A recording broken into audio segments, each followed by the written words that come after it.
ॐ भूर्भुवस्वः तत्सवितुर्वरेण्यं भर्गो देवस्य धीमहि धियो यो नः प्रचोदयात्। ॐ अपवित्रः पवित्रो वा सर्वावस्थां गतोऽपि वा यः स्मरेत् पुण्डरीकाक्षं स बाह्याभ्यन्तरः शुचिः। ॐ केशवाय स्वाहा, ॐ नारायणाय स्वाहा, ॐ माधवाय स्वाहा।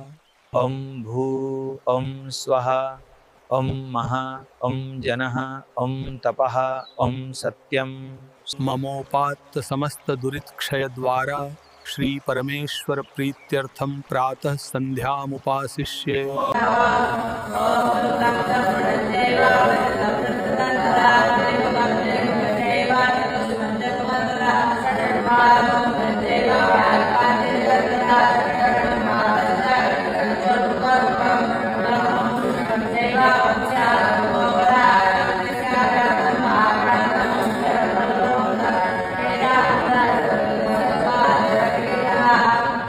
ॐ भूर्भुवस्वः तत्सवितुर्वरेण्यं भर्गो देवस्य धीमहि धियो यो नः प्रचोदयात्। उत्तमे शिखरे देवी भूम्यां पर्वतमूर्धनि ब्राह्मणेभ्यो यनुज्ञाता गच्छ देवी यथा सुखम्।